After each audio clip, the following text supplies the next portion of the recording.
रशियाच्या 2 तेलवाहू जहाजांवर ड्रोन हल्ला. विराट आणि कॅरॉस उद्ध्वस्त.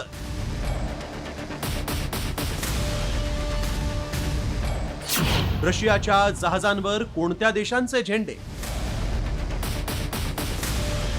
रशियाच्या 2 तेलवाहू जहाजांवर शनिवारी ब्लॅक सी मध्ये पाण्याखालील ड्रोननं हल्ला झाला. युक्रेननं या हल्ल्याची जबाबदारी स्वीकारली. दोन्ही जहाजं रशियाच्या शॅडो फ्लीटचा भाग मानली जातात. ही जहाजं निर्बंधांपासून वाचण्यासाठी वेगवेगळ्या देशांचे झेंडे लावून रशियन तेल वाहतूक करत होते. पहिल्या विराट जहाजावर शुक्रवारी स्फोट झाला. शनिवारी त्यावर पुन्हा हल्ला झाला. हे जहाज तुर्कस्तानच्या किनाऱ्यापासून अनेक मैल दूर होते. तर दुसऱ्या जहाजाचं नाव कॅरॉस असं आहे. हल्ल्यानंतर जहाजाला आग लागली. त्यातील 25 लोकांना सुरक्षित बाहेर काढण्यात आलं. दोन्ही जहाजांवर गांबियाचे झेंडे होते. मात्र ही जहाजं रशियन तेल घेऊन जात होती. हल्ल्याच्या वेळेस विराटच्या कर्मचाऱ्यांनी ओपन फ्रिक्वेन्सी रेडिओवर मेडे कॉल केला होता, ज्यामध्ये ते वारंवार बोलत होते, हे विराट आहे, आमच्यावर ड्रोन हल्ला झालाय, मेडे मेडे.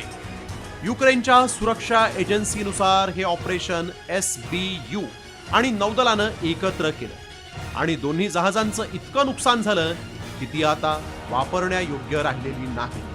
यामुळे रशियाच्या तेल पुरवठ्यावर मोठा परिणाम होणार आहे, असा दावा आता युक्रेननं केला. विराट रशियाचं गुप्त तेलवाहू जहाज. विराट हे एक क्रूड ऑइल टँकर आहे, जो रशियाच्या शॅडो फ्लीटचा भाग मानला जातो.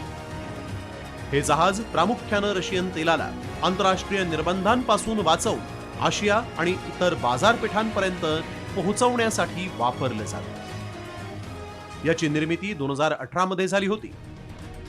2022च्या रशिया युक्रेन युद्धानंतर लादलेल्या पाश्चात्य निर्बंधांपासून वाचण्यासाठी रशिया अशा जहाजांचा आधार घेतोय. जहाजांचं नाव, ध्वज आणि मालक बदलत राहतात. सध्या हे जहाज गॅम्बियाच्या ध्वजाखाली चालतं. यापूर्वी ते बार्बाडोस, कोमोरोस, लायबेरिया आणि पनामाच्या ध्वजाखाली कार्यरत होतं. हा हल्ला युक्रेननं केल्याचं स्पष्ट झालंय आणि यामुळे रशिया युक्रेन तणाव वाढण्याची शक्यता आहे. अलीकडेच अमेरिकेनं रशिया युक्रेन युद्ध थांबवण्यासाठी प्रयत्न सुरू केल्याचं समोर आलं होतं. मात्र अमेरिकेच्या अटी युक्रेनला मान्य नाहीत. त्यात आता जहाजांवर झालेल्या हल्ल्यामुळे परिस्थिती आणखीन चिघळणार असंच दिसतंय. ब्युरो रिपोर्ट, साम टीव्ही न्यूज.